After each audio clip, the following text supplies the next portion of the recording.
Hi hello friends, welcome back to my YouTube channel. நீங்கள் வந்து ப்ரைவில் வந்து பார்த்துருப்பீங்க. ப்ரைவில் வந்து பார்த்தோம்னா சூப்பராக லவ் சாங் இப்படி வந்து சிம்பிளாக வந்து ப்ரைவில் வந்து பார்த்த மாதிரி உங்கள் பிக்கை வந்து ஆட் பண்ணி எடிட் பண்ண சொல்லிட்டு முடிஞ்சாலும் வந்து பார்க்கலாம். ஃபஸ்ட் வந்து எடிட் பண்ண பார்த்தா ad master application app link பார்த்தா இன்ஸ்டாவோட பயோவில் இருக்கும். உங்களோட ஆப்பில் ஃபஸ்ட்டு வந்து ஆப் இன்ஸ்டால் பண்ணி ஆப் வந்து ஓப்பன் பண்ணிங்க. ஆப் இன்ஸ்டால் பண்ணி ஓப்பன் பண்ணி ஆப்போட என்ட்ரி பார்த்தா ஒரு தடவை இருக்கும். கீழே பார்த்தா கிரீன் கலர் பசங்க கீழே பார்த்தா ப்ராஜெக்ட் ஒரு ஆப்ஷன் கிளிக் பண்ணுங்கள். கிளிக் பண்ண வீடியோ பார்த்தா ஒரு புக் ஆப்ஷன், நெக்ஸ்ட் பார்த்தா ஒரு 2D மூவில் யூஸ் பண்ணி வந்து மேக் பண்ணுவேன். டேரக்ட் லிங்க் பார்த்தா கீழே வந்து டிஸ்கிரிப்ஷன் இருக்காது. ஆனால் நீங்கள் வந்து லிங்க் எப்படி ஃபைன் பண்ண சொல்லிட்டு ஒரு ஷார்ட் வீடியோ இருக்கும். அதை பார்த்து வந்து ஃபைன் பண்ணி புக் ஆப்ஷன் ஷேர் பண்ணது 2D மூவியில் இருக்கானா ப்ரெசென்ட் நீங்கள் வந்து ஆப்பில் வந்து இம்போர்ட் பண்ணிங்க. ஃபஸ்ட்டு நெக்ஸ்ட்டு பார்த்தீங்கன்னா அதுக்கான ஃபாண்ட் லிங்க் டிஸ்கிரிப்ஷன் இருக்கும். கரெக்டாக ஃபாண்ட் லிங்க் ஆப்பில் வந்து இம்போர்ட் பண்ணுங்கள். ஃபஸ்ட்டு வந்து இம்போர்ட் பண்ண புக் ஆப்ஷன் வந்து ஒன் கிளிக் பண்ணி ஓப்பன் பண்ணிங்க. ஓப்பன் பண்ணி ஸ்க்ரோல் பண்ணால் கீழே பார்த்தா மியூசிக்னு ஒரு சம் லேயர் இருக்கும். மேலே பார்த்தா குரூப் அண்ட் மாஸ்னு ஒரு லேயர் இருக்குது பாருங்கள். அதில் வந்து உங்கள் பிக் வந்து நீங்கள் வந்து ஸ்டார்டிங்கில் பார்த்தா நீங்கள் வந்து பிக் வந்து ரீப்ளேஸ் பண்ணுறதா இருக்கும். நெக்ஸ்ட் ஸ்க்ரோல் பண்ணிங்கன்னா ரவுண்ட் ரேஜன் சம் லேயர்ஸில் இருக்கும். இதில் பார்த்தா பிக்குன்னு சொல்லிட்டு பிக் 1 பிக் 2ன்னு சொல்லிட்டு சம் லேயர்ஸில் இருக்கும். இதெல்லாம் நீங்கள் வந்து பிக் வந்து ரீப்ளேஸ்மெண்ட் பண்ணணும். எல்லா இடத்துலையும் நீங்கள் வந்து ஒரே ஸ்டெப்பில் நீங்கள் வந்து ஃபாலோ பண்ணி பிக் வந்து ரீப்ளேஸ்மெண்ட் பண்ணுறீங்க. இந்த பிக் 7 வரையும் நீங்கள் எல்லாமே ஒரே குரூப் தான். இந்த குரூப்பில் எப்படி வந்து பிக் வந்து ரீப்ளேஸ் பண்ணுறது நான் ஒன் குரூப்பில் சொல்கிறேன். அதுக்கேற்ற மாதிரி நீங்கள் வந்து எல்லா இடத்துல வந்து பிக் வந்து ரீப்ளேஸ் வந்து பண்ணிங்க. சிம்பிளாக நீங்கள் வந்து இந்த பிக்குன்னு மென்ஷன் பண்ணிக்கிற லேயர் வந்து செலக்ட் பண்ணுங்கள். செலக்ட் பண்ணால் கீழே பார்த்தா எடிட் குரூப்னு ஒரு ஆப்ஷன் இருக்கும். அது வந்து கிளிக் பண்ணுங்கள். கிளிக் பண்ண அது மாதிரி லைட்டாக அட்ஜஸ்ட் பண்ணுங்கள். இது மாதிரி வந்து ஒரு மேலே ஒரு ரவுண்ட் ரஜனாக லேயர் இருக்கும். இல்லை நீங்கள் ஸ்டார்டிங்கில் வந்துட்டு கீழே பார்த்தா கிரீன் கலர் பசங்க போட்டு ஒரு ரவுண்ட் மாதிரி ஆப்ஷன் கிளிக் பண்ணுங்கள். கிளிக் பண்ணிட்டு மீடியான்ற ஃபோல்டர் வந்து சூஸ் பண்ணுங்கள்.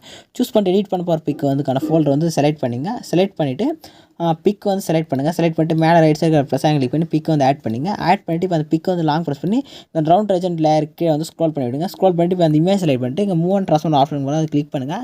கிளிக் பண்ணிட்டு இந்த ஃபஸ்ட் ஆப்ஷனில் வந்து ஃபேஸ் வந்து கிளியராக தர அளவுக்கு செட் பண்ணி நல்லா கிளியராக தரணும். ஃபேஸ் வந்து கிளியராக தர அளவுக்கு செட் பண்ணிட்டு நெக்ஸ்ட் லாஸ்ட் வரைக்கும் ஸ்க்ரோல் பண்ணி போய்ட்டு இப்போ அந்த லேயர் செலக்ட் பண்ணிட்டு இந்த ஃபஸ்ட் ஆப்ஷன் செலக்ட் பண்ணி எக்ஸ்பாண்ட் பண்ணி விட்டுருங்க. நெக்ஸ்ட் என்ன பண்ணுவாங்க பேக் வந்து செக் பண்ணி பாருங்கள்.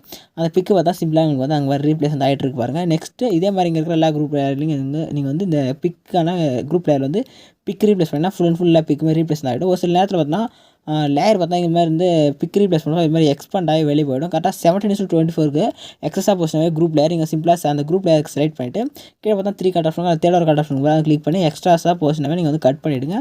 நெக்ஸ்ட்டு ஸ்டார்டிங்கில் வாங்க. ஸ்டார்டிங்கில் வந்துன்னா குரூப் அண்ட் மாஸ்னு ஒரு லேயர் இருக்கும். அங்கே வந்து கிளிக் பண்ணுங்கள். எடிட் குரூப்னு ஒரு ஆப்ஷன் செலக்ட் பண்ணிங்கன்னா உள்ள பார்த்தா ஒரு ரேஜென்ட்டுக்கான லேயர் இருக்கும். இப்போ நீங்கள் சிம்பிளாக ப்ளஸ் செலக்ட் பண்ணுங்கள். மீடியா வந்து ஓப்பன் பண்ணுங்கள். ஒரு பிக் வந்து செலக்ட் பண்ணிங்க. செலக்ட் பண்ணிட்டு அந்த பிக்கு வந்து மேலே பார்த்தா 3 டாட் போட்டு சர்க்கிள் மாதிரி அதை கிளிக் பண்ணிட்டு ஃபில் காம்பஸில் கிளிக் பண்ணிங்க. நெக்ஸ்ட்டு இப்போ இந்த லேயர் வந்து லாங் ப்ரெஸ் பண்ணி ரேஜென்ட்டுக்கான லேயர் கீழே டவுனில் ஸ்க்ரோல் பண்ணிவிட்டு நெக்ஸ்ட் லாஸ்ட் வரையும் அந்த பிக் வந்து எக்ஸ்பேண்ட் பண்ணி விட்டுருங்க. நெக்ஸ்ட் இந்த ரவுண்ட் ரேஜென்ட்டில் ஆல்ரெடி இந்த ஃபேஸ் வந்து கிளியராக தருது. நீங்கள் வந்து ஃபேஸ் இது மாதிரி கட் ஆகிடுச்சுன்னா சிம்பிளாக ஃபேஸ் வந்து நல்லா கிளியராக தர அளவுக்கு நீங்கள் வந்து செட் பண்ணிங்க. செட் பண்ணிட்டு பேக் வந்து செக் பண்ணி பாருங்கள். அது வந்து கரெக்டாக உங்களுக்கு வந்து அதுக்கான ரிசல்ட் வந்து கரெக்டாக உங்களுக்கு வந்து கிடைக்கும். இப்போ நீங்கள் சிம்பிளாக இங்கெல்லாம் பிக் வந்து ரீப்ளேஸ் வந்து பண்ணிவிட்டா நெக்ஸ்ட் வந்து பேக் வந்துங்க. பேக் வந்துட்டு 2D மூவில் இருக்கான ஃபோல்டர் வந்து ஓப்பன் பண்ணிட்டு இங்கே இருக்கிற 3 லேயர் வந்து சைடில் வந்து லாங் ப்ரெஸ் பண்ணி செலக்ட் பண்ணிங்க. செலக்ட் பண்ணிட்டு லேயர் காப்பியில் போய்ட்டு காப்பி 3 லேயர் வந்து கிளிக் பண்ணிங்க. கிளிக் பண்ணிட்டு பேக் வந்துங்க. பேக் வந்துட்டு புக் ஆப்ஷன் வந்து ஓப்பன் பண்ணிங்க. ஓப்பன் பண்ணிட்டு ஸ்டார்டிங்கில் இருக்கும் சேம் அதே லேயர் காப்பி ஆப்ஷன் வந்து கிளிக் பண்ணுங்கள். கிளிக் பண்ணிட்டு பேஸ்ட் 3 லேயர்னு ஒரு ஆப்ஷன் கிளிக் பண்ணி பேஸ்ட் 3 லேயர் ஆப்ஷன் கிளிக் பண்ணால் 3 லேயர் வந்து சிம்பிளாக வந்து ஆட் ஆகிடும். ஆட் ஆகி முடிஞ்சுன்னா இங்கே பார்த்தா அந்த லேயர் காப்பி ஆப்ஷன் பார்த்து ஒரு ஆப்ஷனுக்கு வந்து அதை கிளிக் பண்ணுங்கள். கிளிக் பண்ணிட்டு கேமராக்கான ஆப்ஷன் வந்து ஆன் பண்ணி செக் பண்ணுங்கள். நீங்கள் பிக் வந்து ரீப்ளேஸ் பண்ணிட்டு இருந்தால் உங்களுக்கான பிக் எல்லாமே உங்களுக்கு வந்து கரெக்டாக ஷோ ஆகும். இங்கே பாருங்கள் நம்ம வந்து ஒரு இடத்துல பிக் வந்து ரீப்ளேஸ் பண்ணியிருப்போம். பாருங்கள் சிம்பிளாக அந்த பிக் வந்து கரெக்டாக வந்து ஷோ ஆகுது பாருங்கள். இப்போ சிம்பிளாக நீங்கள் மேலே செட்டிங் போல் ஏர் பட்டனுக்கு வந்து கிளிக் பண்ணிவிட்டு வீடியோ வந்து கரெக்டாக சைடாக செக் பண்ணிவிட்டு கீழே எக்ஸ்போர்ட் பட்டன் கிளிக் பண்ணி வீடியோ வந்து எக்ஸ்போர்ட் பண்ணுங்கள். வீடியோ வந்து ஃபுல்லாக எக்ஸ்போர்ட் ஆகி முடிஞ்சால் சேவ் ஆப்ஷன் பண்ணி உங்கள் கேலரியில் வந்து சேவ் பண்ணிங்க. இதை மாதிரி நெக்ஸ்ட் சூப்பராக இன்ட்ரெஸ்டிங்காக வீடியோ மீட் பண்ணலாம். தேங்க்ஸ் ஃபார் வாட்சிங். Tata bye.